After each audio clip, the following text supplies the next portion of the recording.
Gegeran nasab klan Ba'alawi Yaman masih dan akan terus berlanjut. Jika ada pihak yang menyebut bahwa gegeran ini akan memecah belah umat, ini adalah salah besar.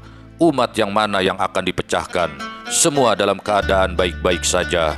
Bahkan sebagian besar merasa tercerahkan dan menikmati tontonan ini. Mereka akan setia menunggu seperti apa endingnya. Bisa jadi pentas lakon gegeran nasab ini akan ditutup dengan tragedi ending. Para habib akan kehilangan gemerlapnya penghormatan dan penghambaan yang mereka terima, sedangkan para muhibbin akan meratap sedih.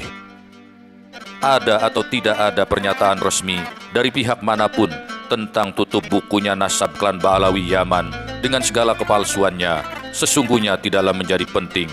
Yang terpenting adalah umat secara umum telah tercerahkan dengan isu yang menggelegar dan menghancurkan kesombongan Ba'alawi ini. Waktu akan membuktikan bahwa kaum Ba'alawi akan memiliki derajat yang sama dengan Islam pribumi Nusantara. Sebagai catatan, friksi hebat terkait kafa'ah atau isu persamaan derajat ini sesungguhnya sudah terjadi sejak awal abad 20. Mari kita buka lembaran sejarah. Di tahun 1901, berdiri perkumpulan Arab di Indonesia yang bernama Jamiat Khair. Namun, organisasi ini tak berumur lama. Jamiat Khair pecah akibat perbedaan pandangan tentang persamaan kedudukan dan derajat antara golongan Sayyid dan non-Sayyid. Ketika itu, mayoritas keturunan Arab dari klan Ba'alawi menginginkan adanya hak istimewa bagi mereka, sebab mereka merasa sebagai saddah atau keturunan Rasulullah Shallallahu Alaihi Wasallam. Akibat tak adanya titik temu orang-orang Arab yang pro persamaan derajat, akhirnya mendirikan organisasi Al-Irsyad Al-Islamiyah pada tahun 1914. Organisasi ini didirikan oleh Syekh Ahmad Surkati, seorang keturunan Arab asal Sudan. Golongan orang-orang Arab yang dimotori oleh Ba'alawi kemudian menghimpun dirinya dan mendirikan organisasi Rabitoh Alawiyah. Tepatnya berdiri pada tanggal 27 Desember tahun 1928. Beberapa tahun kemudian, pada tanggal 10 Maret 1932, Rabitoh Alawiyah dengan resmi membentuk Maktab Daimi, yaitu lembaga otonom yang mempunyai tugas memelihara sejarah dan silsilah keturunan Rasulullah Shallallahu Alaihi Wasallam yang tersebar di seluruh pelosok Indonesia. Tetapi disinyalir organisasi otonom bentukan Rabitoh Alawiyah ini hanya menjadi lembaga pencatat khusus bagi keturunan klan Ba'alawi yang mengklaim saddah mereka berasal dari jalur Imam Husain. Sedangkan yang tidak terkonfirmasi sebagai Ba'alawi atau melalui jalur Sayyidina Hasan, konon kabarnya tak dapat mencatatkan silsilahnya kepada Rabitoh Alawiyah. Keturunan Sayyidina Hasan yang dikenal dengan sebutan Syarif ini bisa dikatakan tak memiliki organisasi pencatatan nasab di Indonesia.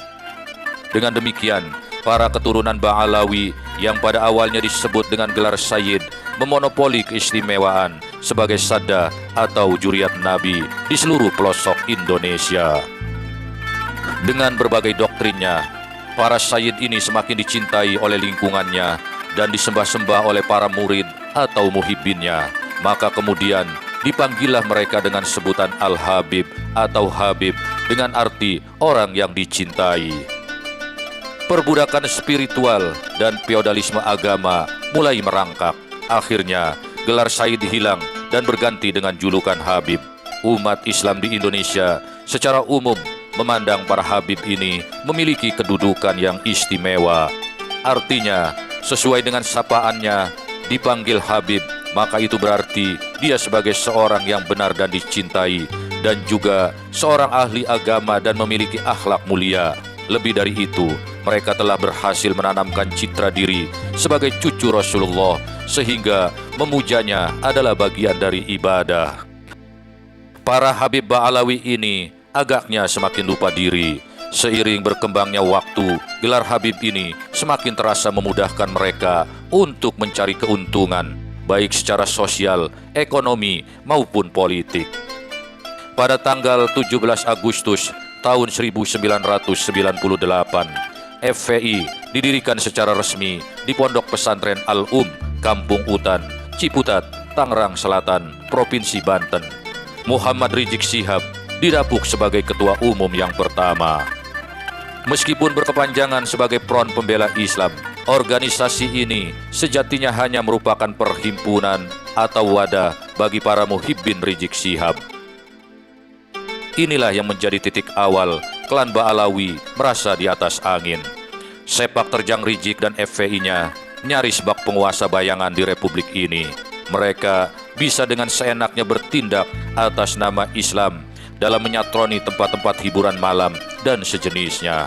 Bahkan mereka bisa dengan seenaknya mengkafirkan dan menghina siapa saja, baik itu orang biasa, pengusaha, pejabat, menteri, hingga presiden sekalipun.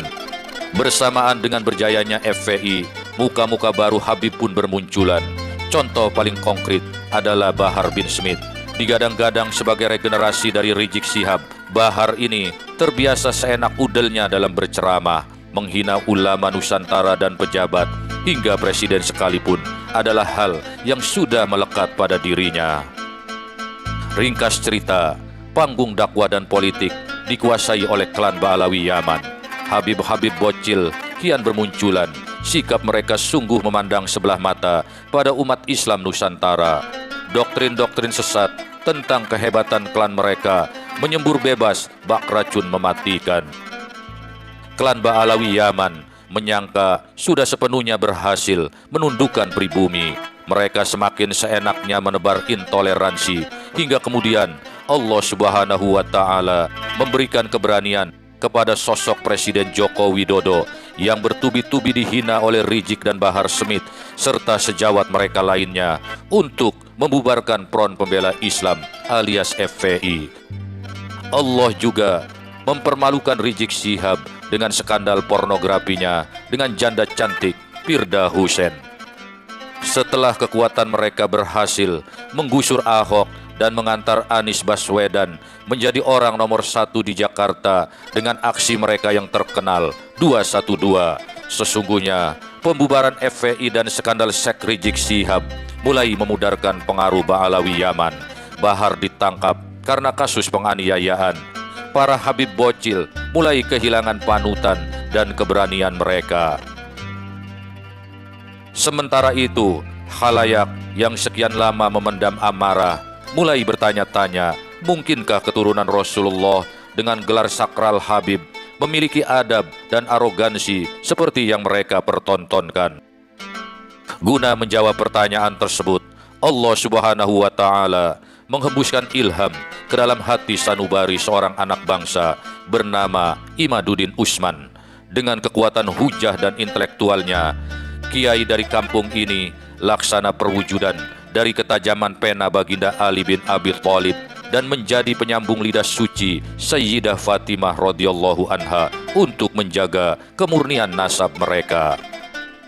Karya ilmiah Kiai Haji Imaduddin Usman Al-Bantani sesungguhnya bak gempa dan tsunami bagi klan Ba'alawi Yaman. Strategi dan agenda licik yang telah mereka susun dan laksanakan secara diam-diam seketika menjadi porak-poranda. Berikut ini adalah 7 agenda licik klan Ba'alawi Yaman yang telah terbaca dengan jelas. Pertama, Ba'alawi yang sengaja didatangkan kaum penjajah Belanda itu telah dikondisikan untuk mengaku-ngaku sebagai juriat Nabi Sallallahu Alaihi Wasallam melalui Ubaidillah atau Abdullah bin Said Ahmad bin Isa. Terbukti tidak terkonfirmasi keberadaannya. Kedua, Wali Songo yang penyebar Islam di Indonesia diam-diam diba'alawikan terlebih dahulu dengan mengubah manuskrip-manuskripnya. Ketiga, di fase ini mulai dilakukan framing dengan berbagai cara agar supaya orang Indonesia percaya bahwa Wali Songo itu memang termasuk ke dalam klan Ba'alawi. Salah satu caranya adalah dengan mengaitkan nasab Wali Songo melalui tokoh Abdul Malik Ajmat Khan hingga bersambung kepada Ubaidillah. Setelah diteliti, ternyata nama Abdul Malik Ajmat Khan yang konon berada di India ini adalah fiktif alias hoax, sama seperti Ubaidillah. Maka tokoh ini juga tak pernah ada alias fiktif semata. Keempat, sesungguhnya agenda licik yang ketika itu sudah mencapai tingkat keberhasilan yang hampir sempurna. Mayoritas orang Islam Indonesia percaya bahwa Wali Songo itu sama dengan klannya para habaib, yakni Ba'alawi, meski mereka tidak disebut sebagai Habib, sebab memang gelar Habib itu muncul di belakang hari. Pada fase keempat ini, Ba'alawi menyebarkan propaganda bahwa mereka, kaum Ba'alawi, adalah yang mengislamkan Indonesia. Maka janganlah heran bila terdengar doktrin seperti ini. Kalau kakek kami tidak ke Nusantara, niscaya kamu masih menyembah pohon. Kakek dimaksud tentu saja dihubungkan juga dengan Wali Songo yang sudah mereka nisbahkan ke dalam klan Ba'alawi Yaman. Kelima, apabila 4 poin strategi licik itu sudah berhasil, selanjutnya adalah tinggal upaya menggencarkan framing bahwa yang mengislamkan Nusantara itu adalah Ba'alawi yang juga juriatnya Nabi Shallallahu Alaihi Wasallam. Pada fase ini, mereka menunjukkan 2 keunggulan isu sekaligus. Di satu sisi mengaku sebagai cucu Nabi, yang kedua telah berjasa mengislamkan Nusantara. Maka oleh karena itu, mereka selalu gembar-gembor sebagai pihak yang paling berjasa di Nusantara dalam kaitan dengan islamisasi daripada suku atau kelompok manapun. Klaim inilah yang kemudian melahirkan doktrin kami Ba'alawi adalah majikan kamu. Keenam, supaya kemuliaan sebagai juriah Nabi Sallallahu Alaihi Wasallam bisa dimonopoli hanya oleh kaum Ba'alawi, tidak untuk juriah lainnya, terutama juriah Wali Songo, maka keluarlah doktrin Wali Songo memang Ba'alawi dan tentu juriat Nabi, namun terputus keturunannya karena hanya diturunkan oleh anak perempuan saja, dan itu tidak sah. Klan Ba'alawi secara rasis melarang para syarifah atau keturunan wanitanya untuk menikah dengan golongan di luar mereka, sementara kaum prianya dengan seenaknya menikahi wanita-wanita bangsa pribumi manapun. Ketujuh, ini adalah puncak strategi licik mereka. Bila poin ke-6 berhasil, maka mereka bisa mengklaim bahwa yang menyebarkan Islam di Nusantara itu Ba'alawi dan Wali Songo. Namun turunan Wali Songo sudah tidak ada, dan kamilah terah Ba'alawi yang ada di Indonesia. Maka kami adalah yang paling berjasa di Indonesia. Oleh karena itu, kamu pribumi harus tunduk dan patuh kepada kami. Kalau tidak, kamu bisa menyakiti Rasulullah dan tidak akan mendapat syafaat darinya. Di puncak kelicikannya ini, akhirnya keluarlah doktrin dari mulut busuk mereka yang mengatakan bahwa seorang Habib yang bodoh lebih mulia dari 70 orang kiai yang alim. Kalau sudah sampai pada taraf ini, maka disadari atau tidak, kita harus yakin sepenuhnya bahwa secara praktis Indonesia telah dikuasai oleh klan Ba'alawi Yaman, baik secara sosial dan keagamaan, ekonomi maupun politik. Ketujuh upaya atau strategi licik Ba'alawinisasi itu nyaris saja berhasil. Namun sekali lagi, Allah Subhanahu wa Ta'ala sangat sayang dengan bangsa Indonesia yang di dalamnya juga banyak para sayyid dan syarif yang asli keturunan Rasulullah, bukan dari klan Ba'alawi Yaman. Allah memberikan ketegasan dan keberanian kepada Presiden Joko Widodo untuk membubarkan FPI, kendaraan Ba'alawi Yaman, setelah Rabito Alawiyah. Ibarat burung, mereka tak dapat lagi terbang tinggi karena sebelah sayapnya telah patah. Dan puncaknya, Allah Subhanahu wa Ta'ala juga memberikan ilmu dan keberanian kepada Kiai Haji Imaduddin Usman Al-Bantani untuk membuka kedok tipu daya kaum Ba'alawi Yaman tersebut lewat karya ilmiah yang disusunnya. Bumi Nusantara seakan dihantam gempa dan tsunami akibat efek keluarnya kajian ilmiah dari Kiai Haji Imaduddin Usman Al-Bantani tersebut. Barisan klan Ba'alawi tentu tak pernah menyangka akan menghadapi gempa dan tsunami ini. Dengan berbagai upaya, mereka berusaha menyelamatkan citra diri klan mereka, perang di medsos, hingga mengutus orang untuk melanglang buana ke berbagai negeri Islam guna mencari kitab nasab, bahkan telah dilakukan. Tetapi celakanya, semua upaya pembelaan terhadap klan Ba'alawi Yaman seakan menabrak tembok baja. Petualangan ke berbagai negara Islam untuk mencari kitab nasab guna mereka jadikan sebagai alat pembelaan bahwa datuk mereka, Ubaidillah, bukanlah tokoh fiktif, sampai sejauh ini tak diketemukan dan tidak membuahkan hasil. Mereka juga harus mengakui kalah dalam perang di jagat internet, khususnya di channel YouTube. Bahkan mereka juga harus hancur lebur menghadapi bom dari laporan majalah Tempo edisi Idul Fitri yang lalu yang kian memojokkan klan Ba'alawi Yaman. Kepanikan klan Ba'alawi juga diperparah lagi dengan munculnya penemuan baru dari ilmu genetika yang mengatakan bahwa sebagian anggota klan Ba'alawi yang telah melakukan tes DNA ternyata berhaplogrup G, di mana gen ini adalah kode gennya para Yahudi Askenazi. Padahal gennya Sayyid dan Syarif di luar klan Ba'alawi telah terbukti dan terkonfirmasi berhaplogrup J1. Dengan temuan ini, maka secara genetik disimpulkan bahwa klan Ba'alawi itu berarti bangsa Arab saja bukan, apalagi juriatnya Nabi Muhammad Sallallahu Alaihi Wasallam, bagaikan peribahasa jauh panggang dari api. Para muhibbin yang masih memiliki logika ilmiah tentulah harus bersiap-siap meninggalkan para habib junjungannya. Keturunan Nabi itu bukan hanya dari klan Ba'alawi yang sudah terbongkar kepalsuannya. Kalian masih bisa mencintai juriah Rasulullah dari kelompok Sayyid dan Syarif yang telah terbukti keaslian nasabnya, dan mereka ini ada banyak di Indonesia meski mereka tak pernah menonjolkan dirinya.